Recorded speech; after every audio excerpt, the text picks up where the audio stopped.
हमारे चैनल को सब्सक्राइब करें और बेल आइकन दबाएं।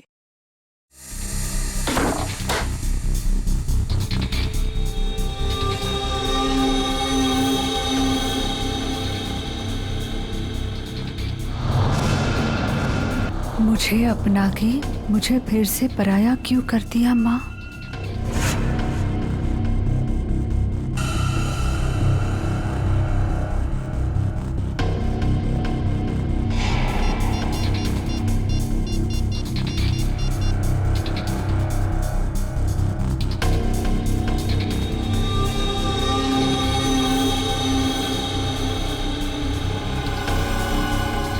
क्या आपने मुझसे कभी प्यार नहीं किया माँ?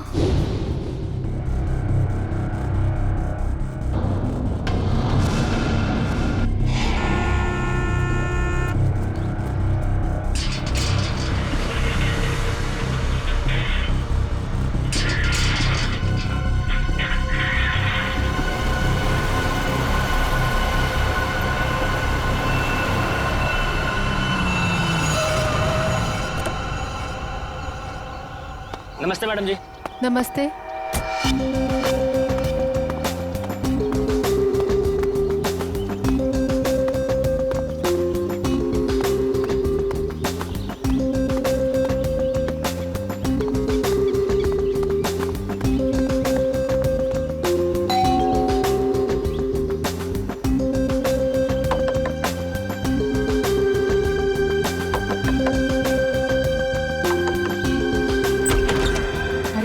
दरवाजा कैसे खुला है?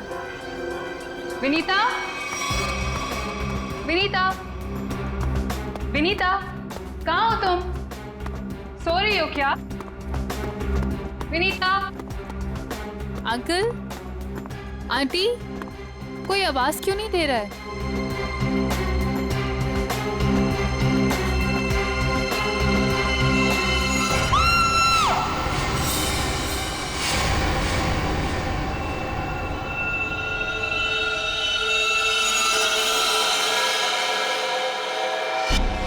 काफी खून बहा है सिर से।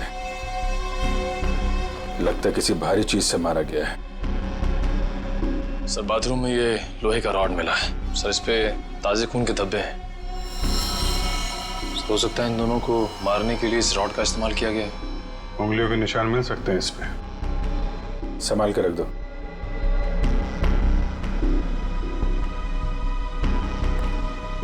वैशाली जी, आपने सबसे पहले देखा लाशों को? मैंने और मेरी फ्रेंड विनीता ने टेनिस खेलने का प्लान बनाया था। जब मैं यहाँ आई तो विनीता मुझे नहीं मिली और अंकल आंटी की लाश। लाश के आसपास किसी को देखा था? यहाँ पे कोई नहीं था। और बाहर का दरवाजा खुला हुआ था? जी, पर मुझे विनीता की फिक्र हो रही है क्योंकि उसका फोन सुबह से बंद आ रहा है। विनीता का कोई फोटो है आपके पास? फोटो तो ये रही। वंश सर, ये फोटो सब चेक ना किया और पुलिस स्टेशन में भेजो। इसकी जान को खतरा हो सकता है। सर। और आप यहाँ के वॉचमैन। वॉचमैन का मतलब समझते हो? घर का रखवाला। ये रखवाली की तुमने अपने मालिक और मालकिन की? कैसे कहूँ साहब, अब तो ये बोझ पूरी जिंदगी मेरी आत्मा पर रहने वाला। तुम्हारे रहते हुए खूनी अंदर आया तो आया कैसे? ये बात तो मेरे लिए भी पहेली बनी हुई है। ऐसी पहेली सुलझाना सीआईडी को अच्छी तरीके से आता है। प्लीज साहब, मेरे बाबूजी से इस तरह बात मत कीजिए। ये दिल के मरीज है और अगर इन्हें कुछ हो गया तो मेरा क्या होगा? तो चुप कर, माफ करना साहब, मेरा बेटा है, मुझसे बहुत प्यार करता है। चल जा, बाहर जाके बैठ। कल रात विनीता घर पे थी? हाँ साहब, वो घर पे ही थी, मगर रात को देर से आई थी। 2 बजे घर पे आई थी वो। और वैशाली जी, आप कितने बजे आए? सुबह 8 बजे। मतलब विनीता यहाँ से रात 2 बजे से सुबह 8 बजे के बीच में गई है? नहीं गई साहब। नहीं गई है तो घर पे कहाँ है? तुम ड्यूटी पे कितने बजे सो रहे थे ये बताओ। नहीं साहब, हम बिल्कुल नहीं सोए। सोने की बात तो दूर, हमने सेकंड की झपकी भी नहीं ली। तो क्या वो खूनी आसमान से उड़ के इस घर में आया? हाँ? वैशाली, एक बात बता, विनीता के परिवार वालों की किसी से कोई दुश्मनी थी? मुझे इस बारे में कुछ नहीं पता। अच्छा, विनीता के बारे में आप हमें और क्या बता सकती हैं? विनीता मुझसे अपने सारे सुख दुख बांटती थी। बस उसे अपने अनाथ होने की हीन भावना महसूस होती रहती थी। एक मिनट, आपने कहा कि विनीता अनाथ है? अंकल आंटी ने उसे गोद ले रखा था। अच्छा, विनीता का सुरेश जी और उनकी पत्नी के साथ कैसा संबंध था? बहुत अच्छा था, जैसे कि उसके सगे माँ बाप हो। पर विनीता से वो एक ही बात से नाराज होते थे। कौन सी बात? रोहन। ये रोहन कौन है? वो सुरेश अंकल के दोस्त धनराज जी का बेटा था। उससे विनीता बहुत प्यार करती थी, पर इन्हें ये रिश्ता जरा भी मंजूर नहीं था। रोहन ठीक आदमी नहीं था क्या? एक नंबर का शराबी। उसकी शराब पीने की लत की वजह से उसके माँ बाप ने उसे जायदाद से बेदखल कर दिया था। शराब पीने के बाद उसे कुछ भी होश नहीं रहता। एक बार तो उसने मेरे सामने इतना बड़ा ड्रामा क्रिएट किया था। विनीता, दरवाजा खोलो, खोलो दरवाजा। मैंने कहा दरवाजा खोलो वरना मैं दरवाजा तोड़ दूंगा। रोहन, मैं तुमसे अभी कोई बात नहीं कर सकती, प्लीज चले जाओ यहाँ से। मुझे अभी बात करनी है, मुझे इसी वक्त बात करनी है। खोलो दरवाजा, खोलो। साहब, बिटिया ने मना किया ना, वो आपसे नहीं मिलना चाहती है। आप जाइए यहाँ से। विनीता, ये क्या कर रही हो? दरवाजा मत खोलो। मुझसे इस तरह से बात करने वाला। हाँ विनीता, तो तुम्हारे पापा एकदम सही कह रहे हैं। अभी वो होश में नहीं है, दरवाजा मत खोलना। और अच्छे से समझा दे कि दोबारा मुझसे पंगा ना ले। हट। विनीता, ये क्या ड्रामा लगा रखा है रोहन? चलो अभी चलो यहाँ से। अरे, और माफी मांगो इनसे। सॉरी सॉरी वॉचमैन अंकल, मुझसे गलती हो गई। ये मेरी बदतमीजी की कीमत। दारू पी के तुम कुछ भी करते हो ना, कुछ भी बकते हो। चलो यहाँ से, चलो रोहन।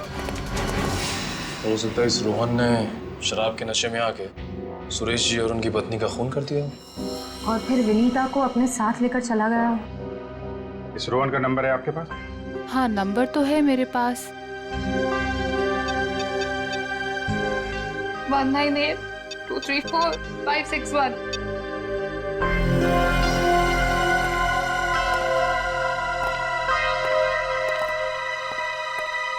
रोहन का फोन भी बंद आ रहा है। सर, एक बात समझ में नहीं आ रही है। अगर वो खूनी मेन गेट से अंदर नहीं आया तो फिर कहाँ से आया? घर को चेक करते हैं।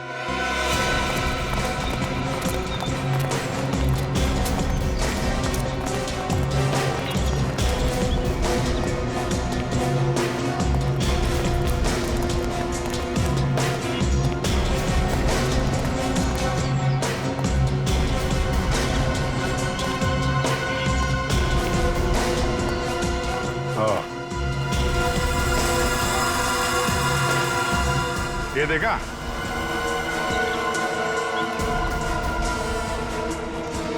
लगता है खूनी यहाँ से अंदर आया और फिर यहीं से बाहर भाग गया। सर, खूनी यहाँ से आ जा सकता है, लेकिन खूनी विनीता को यहाँ से कैसे लेके जा सकता है? हाँ सर, अगर विनीता के साथ उसने जोर जबरदस्ती की होगी तो विनीता चीखती चिल्लाती शोर मचाती। हो सकता है विनीता को बेहोश कर दिया। इसके पहले उसे कुछ हो, हमें उसे ढूंढना होगा और इस रोहन से भी मिलना पड़ेगा।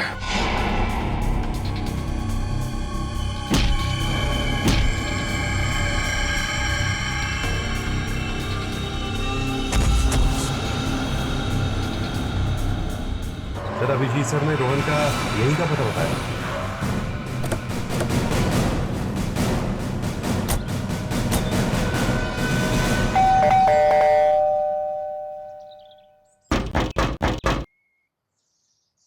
सर, ये रोहन वाकई में अंदर नहीं है या फिर जानबूझ के दरवाजा नहीं खोल रहा है? अभी पता चल जाएगा।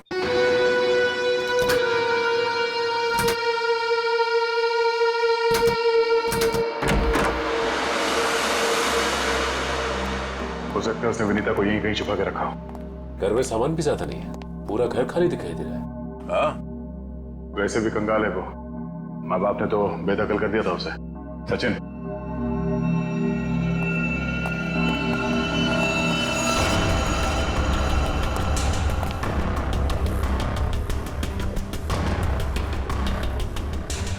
सर, यहाँ तो कोई भी नहीं है, ना ही विनीता और ना ही रोहन। हो सकता है उसने अपना ठिकाना बदल दिया। काम करो, घर की तलाशी लो, कोई ना कोई सुराग जरूर मिलेगा।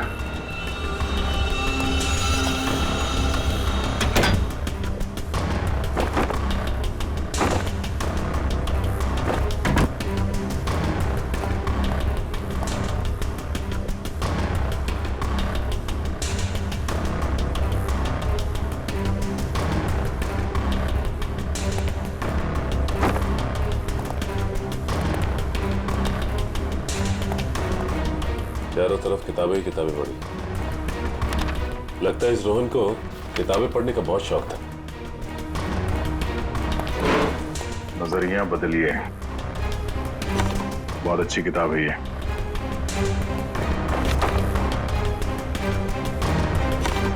सर, ये देखिए, इस डस्टबिन में ये दस्ताने पड़े थे।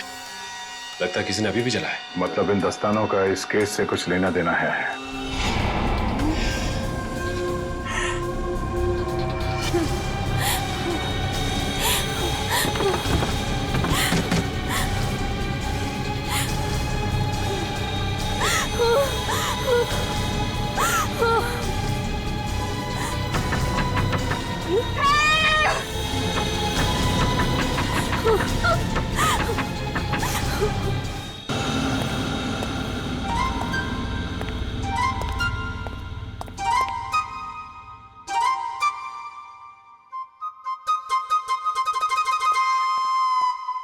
Ready sir. मेरे इतने बड़े शरीर के इत्तू से दिमाग में ना एक बात नहीं घुस रही है। कौन सी बात? ये रोहन का मेन मकसद था विनीता से शादी करना। Correct correct. फिर इसने अपने सास ससुर की जान क्यों ली? अरे वृषाली ने बताया था ना कि उसे शराब पीने की बहुत जबरदस्त लत थी, और शराब के नशे में लोग अक्सर कुछ भी कर जाते, उन्हें कुछ याद नहीं रहता। हाँ क्या? क्या? शराब के नशे में इतनी ऊंची दीवार कोई कैसे चढ़ सकता है, भले रस्सी के सहारे क्यों? और फिर विनीता, वो तो शराब नहीं पीती, वो क्यों गई रोहन के साथ? सर वैसे भी विनीता तो उनकी सगी बेटी थोड़ी थी। जो कुछ भी हो, जो कुछ भी हो, लेकिन वो अपने माता पिता से बहुत प्यार करती थी। नहीं नहीं नहीं, कुछ और ही चक्कर है। लगता है इन दोनों को मारने का ही प्लान था। सर, हाँ, लगता है ये काम किसी लुटेरे का होगा। फ्रेडी लुटेरा नहीं हो सकता। कोई लूटने के लिए आता तो घर का सारा सामान वैसे के वैसे कैसे रहता? नहीं नहीं, ये मुजरिम जो भी है ना, उसका एक ही मकसद था, इन दोनों को खत्म करने का। सर, हाँ, एक बहुत ही हैरान कर देने वाली बात पता चली है। क्या? सर, विनीता ने 1 हफ्ते पहले फायर ब्रिगेड में फोन किया था, और ये रही उस फोन कॉल की audio clip. Hello fire brigade, मेरे घर में आग लगी है, प्लीज जल्दी किसी को भेज दीजिए। मेरा एड्रेस है 603 हर्ष विहार शांति नगर। लेकिन सर, जब फायर ब्रिगेड वाले उनके घर पहुंचे तो विनीता की मम्मी माला जी ने उन्हें ये कहकर वापस भेज दिया कि वहां कोई आग वाग नहीं लगी है। हाँ, उसके घर में तो कोई आग लगने का निशान भी नहीं मिला। अरे झूठ क्यों कहा उसने? यही बात तो समझ में नहीं आ रही। फायर ब्रिगेड वाले ने खुद देखा था स्टोर रूम से धुआं निकलते हुए। उसने अंदर जाना भी चाहा, लेकिन माला जी ने उसे रोक दिया। माला जी ने फायर ब्रिगेड वाले को अंदर जाने से रोक दिया? क्यों? कुछ और ही चक्कर है।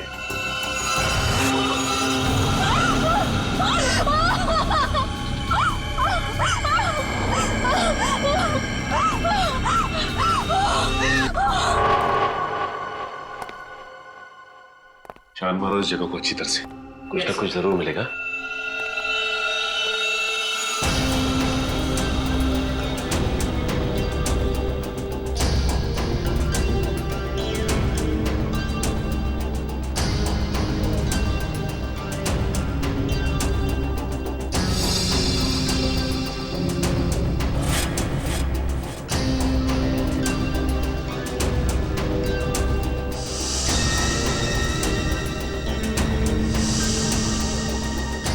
ये क्या हुआ सर? सीलिंग पे पेंटिंग बनाई। बड़ी ही अजीब बात है। देखते हैं।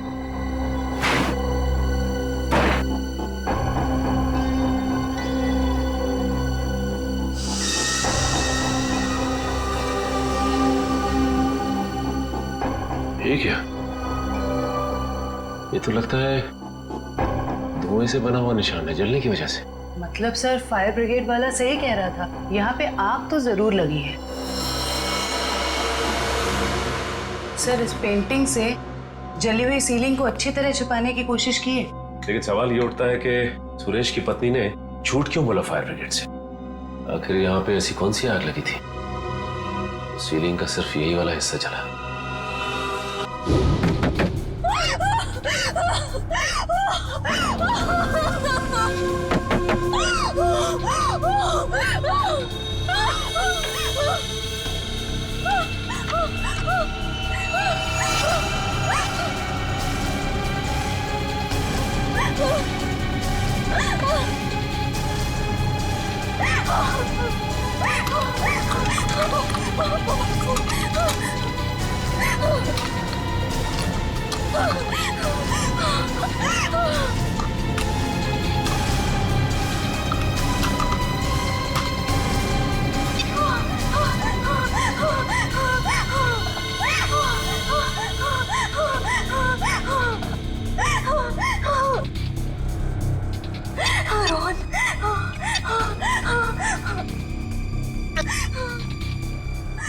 रोहन फोन क्यों नहीं उठा रहा?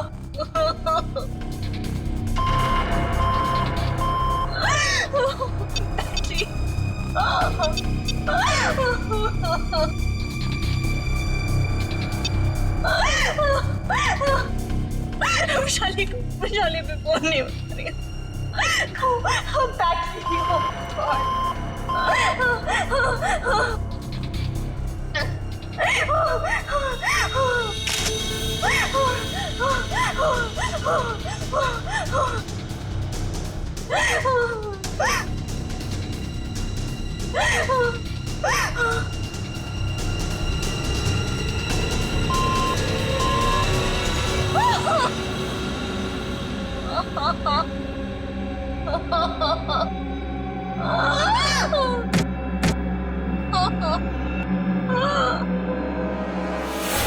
बस मौत रात को 1 बजे से 3 बजे के बीच में हुई है। और सर वॉचमैन कह रहा था कि विनीता रात को 2 बजे घर लौटी थी। सर अगर खून उससे पहले हुए होते तो वो चीखती चिल्लाती या बाहर जाती। मतलब खून 2 और 3 बजे के बीच में हुए हैं। सालून के साहब, हमें जो लोहे का रॉड मिला था उसके ऊपर से खूनी के उंगलियों के निशान मिले या नहीं? नहीं, बस कोई उंगलियों के निशान नहीं मिले। नहीं मिले? रोहन के घर में से हमें आधे जले हुए ग्लव्स मिले थे। कहीं रोहन ने वो ग्लव्स तो नहीं पहने थे ये खून करते वक्त? हो सकता, तारिका वही चेक कर रही। सर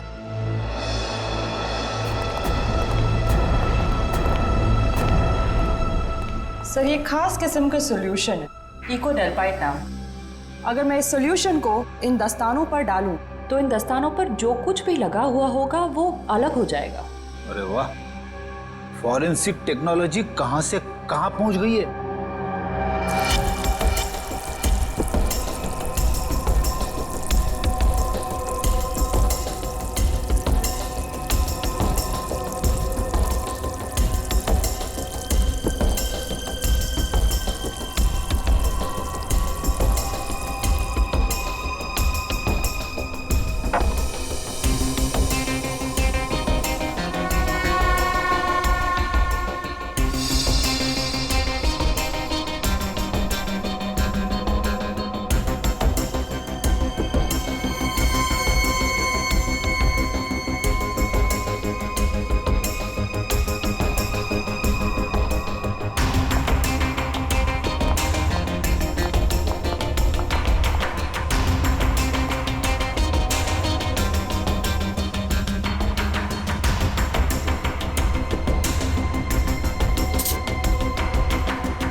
अरे इन पे तो खून लगा है, देखते हैं किसका है।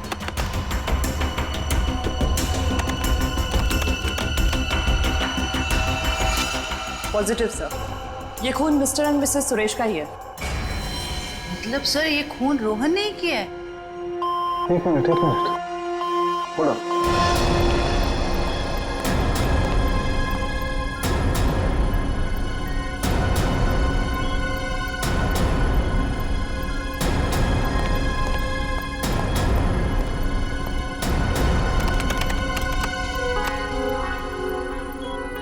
बस वो देखो दस्तानों पर ये जो दिखाई दे रहे हैं ये रस्सी के रेशे। सर कहीं ये वही रस्सी तो नहीं जो हमें विनीता के घर के बाहर मिली थी? ये डॉक्टर साहब का कंप्यूटर कैसा है? टी टी टी टी करते रहता है। बस दस्तानों पर रस्सी के रेशे के अलावा कुछ और भी है। क्या? थोड़ा वक्त दो, पता लगाता हूं।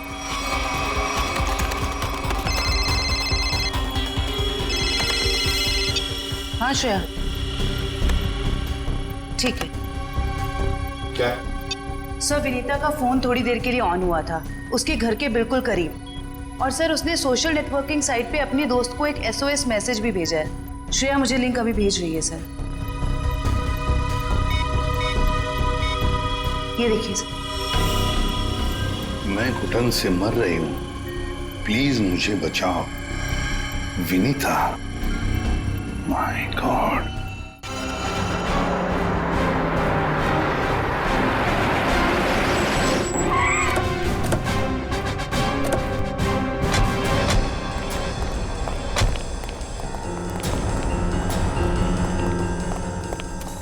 फिर मोबाइल कंपनी ने बताया कि विनीता का फोन आखिरी बार यही ऑन हुआ था। इस घने जंगल में नेटवर्क मिला, यही बड़ी बात है। जरा देखो आसपास।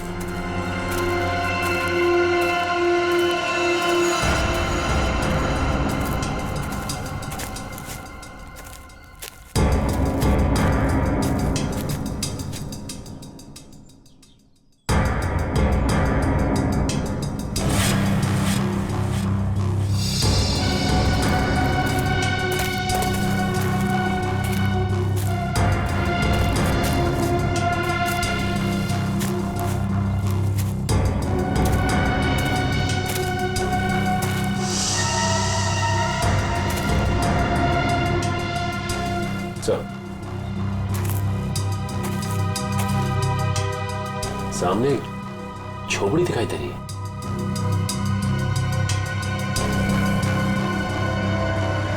दिव्या, पंच।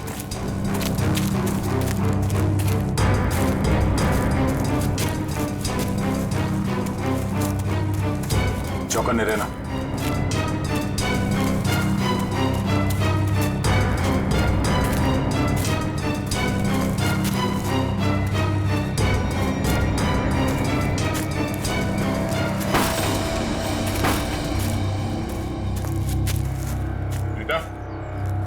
बेटा, तो तलाशी लो।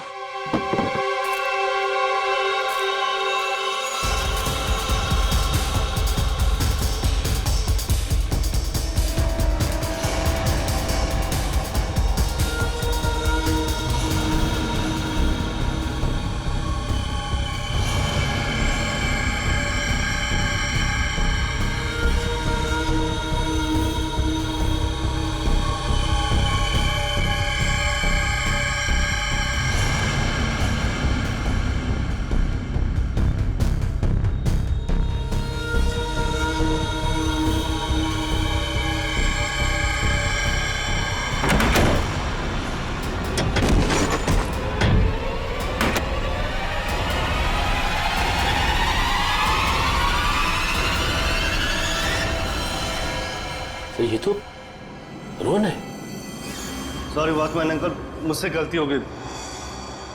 हम लोग सोच रहे थे कि सब रोहन का किया था, पर किसी ने इसे ऊपर पहुंचा दिया।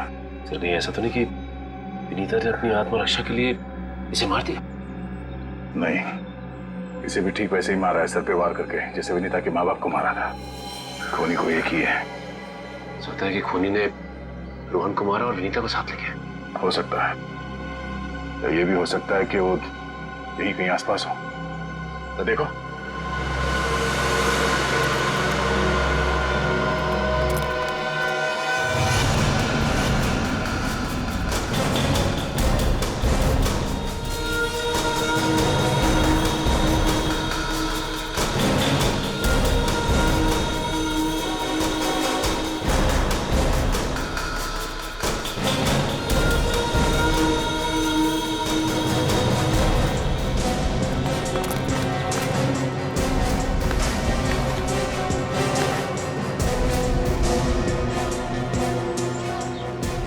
सर आसपास भी कुछ नहीं मिला से कुछ नहीं मिला। सर ये देखिए, फावड़ा और कुदाल।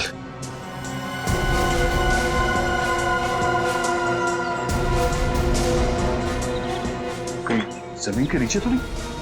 यहाँ पे खुदाई का सामान पड़ा हुआ है, जरा फाड़ो दिखा ना।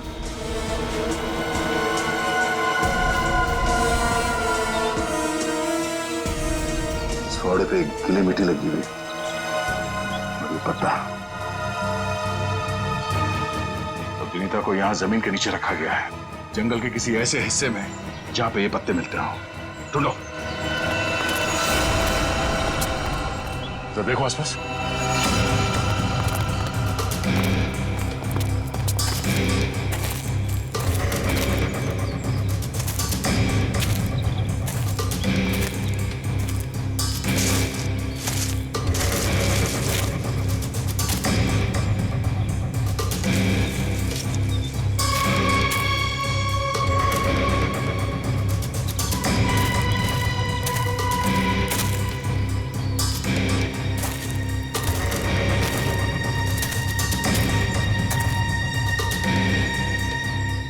सचिन, वंश, दिव्या, ये देखो, लगता है हाल फिलहाल में यहाँ खुदाई हुई है। वंश, खुदाई का औजार लिया जल्दी। सर।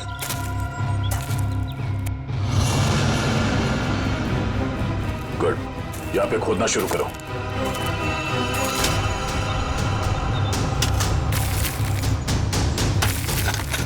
एक मिनट हट जाओ।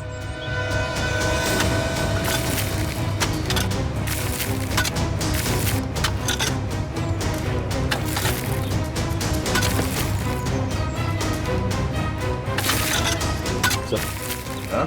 कुछ है। एक मिनट, खोदा बंद करो, हाथ से निकालो।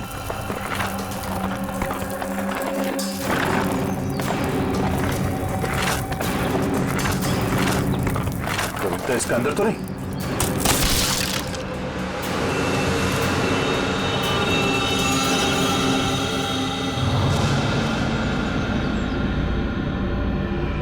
विनीता! ओह नो, सांसें धीमी चल रही है, इसे अस्पताल ले जाना होगा। निकालो उसको बाहर जल्दी। हाथ दो, निकालो बाहर, निकालो। पैर पकड़ो उसके। चलो।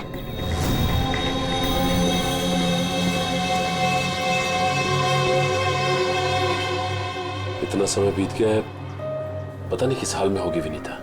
हम तो वक्त रहते उसे यहाँ ले आए। उम्मीद तो यही है कि वो ठीक हो जाएगी। ठीक भी हो जाएगी तो भी रोहन की मौत और उसके माँ बाप की मौत का सदमा पता नहीं बर्दाश्त कर पाएगी कि नहीं। मैं हमेशा कहता हूँ कि सीआईडी में सबसे मुश्किल काम यही है, किसी को किसी अपने की मौत की खबर देना। हाँ डॉक्टर साहब, कैसी है विनीता? अब खतरे से बाहर है, उन्हें होश आ गया। गुड, हम उनसे बात कर सकते हैं? हाँ बात कर सकते हैं, लेकिन वो काफी तनाव में, बहुत देर तक कम ऑक्सीजन में रहने की वजह से फिलहाल बहुत ज्यादा कमजोर है वो। थोड़ा संभाल के ध्यान रखिएगा इस बात का। ठीक है, हम इस बात का ख्याल रखेंगे।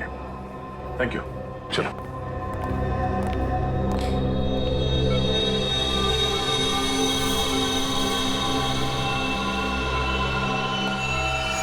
अरे नहीं, लेटे रहो, आराम करो। Thank you sir. डॉक्टर ने बताया कि आप लोगों ने मेरी जान बचाई। अरे हम तो बस एक जरिया थे, जान बचाने वाला तो वो है। ये ऊपर वाले की भी मुझे समझ नहीं आती। जब उसने मेरी जान बचाई तो मेरे मम्मी पापा की जान भी बचा लेते। तो तुम्हें अपने माता पिता के मर्डर के बारे में पता है? हाँ जी सर, जिस वक्त ये सब हुआ मैं नीचे हॉल में रोहन से फोन पे बात कर रही थी, तभी मैंने कुछ आवाजें सुनी। फिर क्या हुआ? और जैसे ही मैं दौड़ के ऊपर गई तो किसी ने मुझे क्लोरोफॉर्म सुंघा दिया, लेकिन मैं पूरी तरह से बेहोश नहीं हुई थी। और किसी ने मेरी आंखों के सामने मेरे मम्मी पापा का खून कर दिया। सर, जिस किसी ने भी मुझे दोबारा अनाथ किया है, आप प्लीज उसे छोड़िएगा मत। उसे फांसी होनी चाहिए, फांसी। बिल्कुल, तुम्हारे माता पिता और रोहन के खूनी को हम क्या रोहन का भी खून हो गया? अब मैं किसके सहारे जीऊंगी? प्लीज सर, संभालिए अपने आप को, प्लीज। अच्छा ये बताइए कि आपको कब पता लगा कि आप उस बॉक्स के अंदर बंद हैं? जब मेरी आंखें खुली तो मैं एक घुटन भरे बक्से में थी। मुझे नहीं पता था कि किसी ने मुझे जिंदा दफन कर दिया। अच्छा विनीता, उनमें से किसी का चेहरा देखा था तुमने? नहीं सर। ठीक है। आरोप साहब, दया, वो जो रस्सी है, उस रस्सी पर मुझे भेड़ का बाल मिला है। उस रस्सी पे भेड़ का बाल मिला? हाँ दया, भेड़ का बाल। और भेड़ भी ऐसी वैसी नहीं, हिमालय पर रहने वाली भेड़। ओह, मतलब वो रस्सी किसी ऐसे आदमी का है जो हिमालय पर्वत के आसपास जाके आया है या फिर वहीं का रहने वाला है? बिल्कुल बिल्कुल। ठीक है डॉक्टर साहब, मैं आपसे बाद में बात करता हूँ। ओके। अच्छा हाँ दया, विनीता कैसी है? ठीक है, होश आ गया उसे। गुड गुड, चलो ठीक है फिर, बाय। Okay sir. विनीता, ये बताओ कि तुम्हारे आसपास में कोई ऐसा आदमी है जो हाल ही में हिमालय जाके आया था क्या, या फिर वहीं का रहने वाला हो जो यहाँ पे आया हो? सिर्फ हिमालय पे नहीं, नेपाल भी गए थे मम्मी पापा। अच्छा, कब की बात है? 1 महीने पहले की। वो खुद से वहां गए थे या ये ट्रैवल एजेंट के जरिए टूर पैकेज में? टूर बुक करवाया था सर। इससे उनके पैसे भी बच जाते थे और उनके नए दोस्त भी बन जाते थे। लेकिन उन्हें नहीं पता था कि ये टूर उनकी जिंदगी का आखिरी टूर होगा। संभालो अपने आप को। विनीता, हमें उस ट्रैवल एजेंट का नंबर चाहिए। सर, विनीता के माता पिता के साथ जितने भी लोग नेपाल गए थे उन सभी से पूछताछ कर लिए। तो क्या पता चला? सर, नेपाल में एक अनाथ आश्रम है। सुरेश जी और माला जी जब भी नेपाल जाते थे वो इस अनाथ आश्रम में जरूर जाते थे। बानवीर संस्था। विनीता को भी तो यहीं से गोद लिया था माला और सुरेश ने? जी सर। हाँ, देखते जरा इनसे बात करके। हेलो, देखिए मैं एसीपी प्रद्युमन बोल रहा हूँ सीआईडी से, या मुंबई। अच्छा देखिए, मुझे माला और सुरेश के बारे में कुछ इंफॉर्मेशन चाहिए। हाँ हाँ, वो 1 महीने पहले आपके यहाँ आए थे ना? अच्छा अच्छा, तो प्लीज एक काम करेंगे आप, वो फोटोग्राफ्स हमारे सीआईडी के वेबसाइट पर मुझे भेज देंगे आप? Okay, thank you. क्या हुआ सर? किसकी तस्वीरें मंगवाई आपने? विनीता को गोद लेने से पहले सुरेश और माला ने इसी अनाथ आश्रम से 1 साल पहले एक लड़के को गोद लिया था, गोविंद नाम में। गोविंद, लगता है फोटोग्राफ्स आ गए।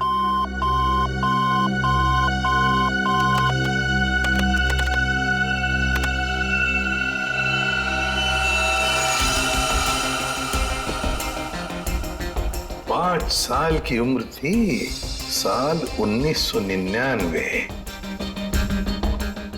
मतलब सर, वो आज तकरीबन 20 साल का होगा। अभी पता चल जाएगा गोविंद अगर आज है कैसे दिखता होगा।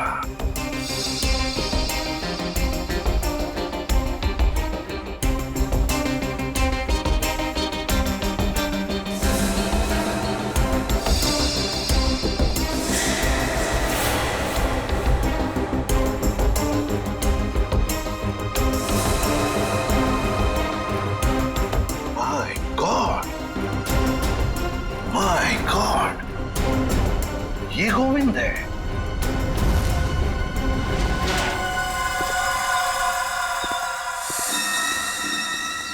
अब देखते हैं कहां भागेगा।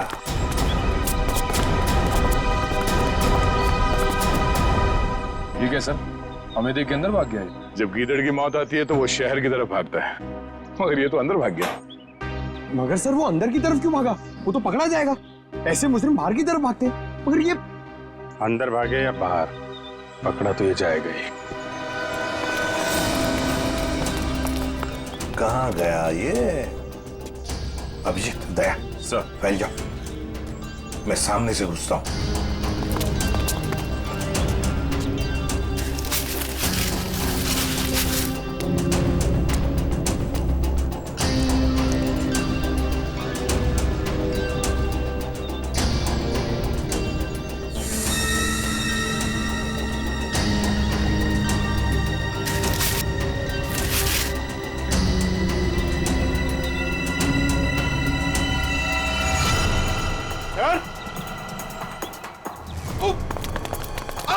सर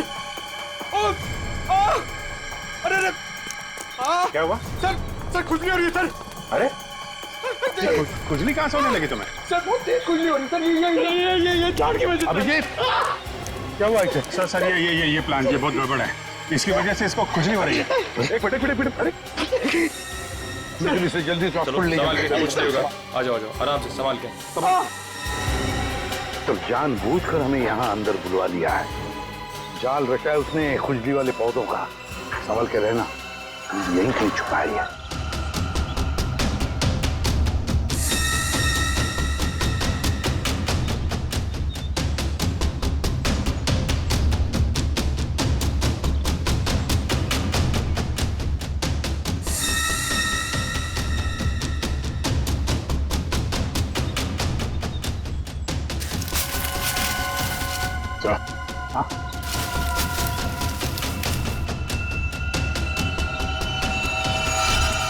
चलो बाहर निकलो। बहुत बना लिया पौधों को हथियार। अब विदाई का समय आ गया है तुम्हारा, ससुराल चलना है। चलो प्लीज साहब, मेरे बाबूजी से इस तरह बात मत कीजिए।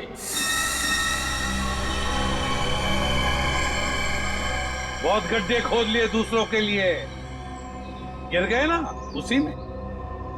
सर पानी मंगाइए सर, वरना मैं खुजली से मर जाऊंगा। पानी क्यों?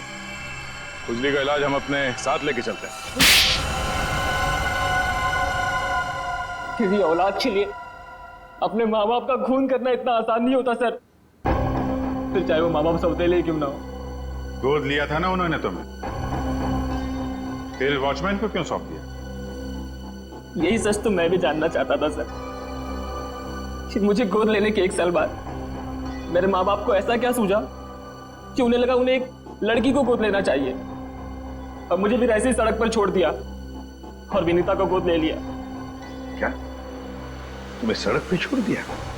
हाँ सर, ऐसा बर्ताव तो कोई अपने जानवर के साथ भी नहीं करता, जैसा उन लोगों ने मेरे साथ किया। वो तो भला हो मेरे बाबूजी का, जो उन्होंने मुझे रोता हुआ बस स्टॉप पर देखा और अपने साथ अपने घर ले गए, और तो मेरी अच्छी परवरिश की उन्होंने। सुरेश और माला ने पहचाना नहीं तुम्हें? नहीं सर, मैंने हाल फिलहाल में उनके घर जाना शुरू किया था। मेरे बाबूजी की उम्र हो गई थी, तो मुझे लगा मुझे नौकरी करनी चाहिए। क्या तुम्हारे बाबूजी जानते नहीं थे कि तुम उनके मालिक के बेटे हो? नहीं सर, जब मैं उन्हें मिला था तब वो वहां काम नहीं करते थे, और सर मैं इसे कोई इत्तेफाक नहीं कहूंगा, तो भगवान ने मेरे साथ इंसाफ की। तुम्हें किसने अधिकार दिया सजा देने का? सजा देने का हक सिर्फ अदालत को है। क्या तुम शुरू में ही पहचान गए थे उन दोनों को? ये बात तुम्हें मालूम कैसे पड़ी कि उन्होंने तुम्हारे साथ ऐसा किया था? नहीं पहचाना था सर। एक दिन मैं बगीचे में काम कर रहा था, तो माला मेम साहब ने मुझे घर के अंदर बुलाया था किसी काम से। विनोद! जी मेम साहब। जरा ऊपर आना, तो काम है। अभी आया। जी मेम साहब। विनोद, देखो ये पुरानी अलमारी है, इसे ठीक से स्टोर रूम में रख देना। हाँ जी मेम साहब। हाँ।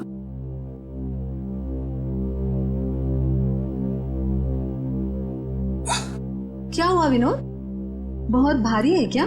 बहुत ज्यादा भारी मेम साहब। एक काम करता हूँ, इसमें से कुछ सामान बाहर निकाल लेता हूँ। मगर निकाला हुआ सामान फिर से रख देना अंदर। हाँ जी मेम साहब। हाँ।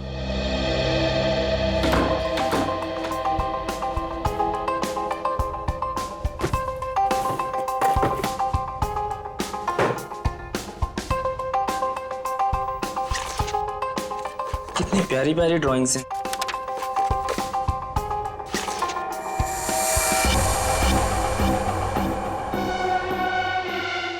ये तस्वीर तो मेरे बचपन की है।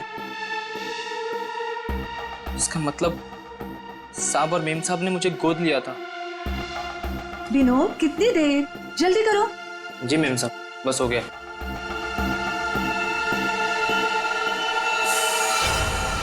और फिर तुम नेपाल गए सच्चाई का पता लगाने?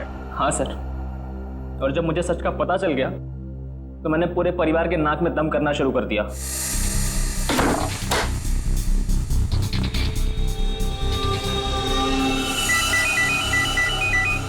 किसका फोन है? हेलो हेलो, अरे जवाब क्यों नहीं दे रहे हो? हेलो, कौन है? ऐसा क्यों किया? कौन बोल रहा है? आपका बेटा। बेटा? क्या? बताइए, ऐसा क्यों किया? मुझे अपना बनाकर फिर से अनाथ क्यों कर दिया? देखो, ऐसी बातें फोन पर नहीं होती हैं। आमने सामने मिलो, फिर बैठ के बात करते हैं। बताइए कहाँ मिलना है? मेरे घर। ठीक है, पहुंच गया।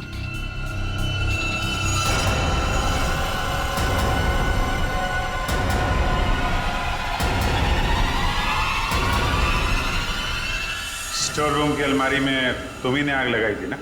हाँ सर, पर माला जी नहीं चाहती थी कि उनकी सच्चाई दुनिया को मालूम पड़े और समाज में उनकी बेइज्जती हो, इसीलिए फायर ब्रिगेड को भी उन्होंने वापस भिजवा दिया। और रोहन? रोहन को क्यों मारा? मैं रोहन को नहीं मारना चाहता था सर, उससे मेरा कोई लेना देना था ही नहीं। मैं तो उसके घर गया हुआ था वो दस्ताने रखने के लिए, ताकि आप लोगों को दस्ताने उसके घर से मिले और आप लोग उस पर शक करें। उसने मुझे देख लिया सर, मजबूरन मुझे उसे मारना पड़ा। बदले की आग में तूने 3 खून किए, एक मासूम को जिंदा दफनाने की कोशिश भी की। ये कैसा बदला? ये बदले की आग तुम्हें फांसी के फंदे तक ले जाएगी, फांसी के फंदे तक।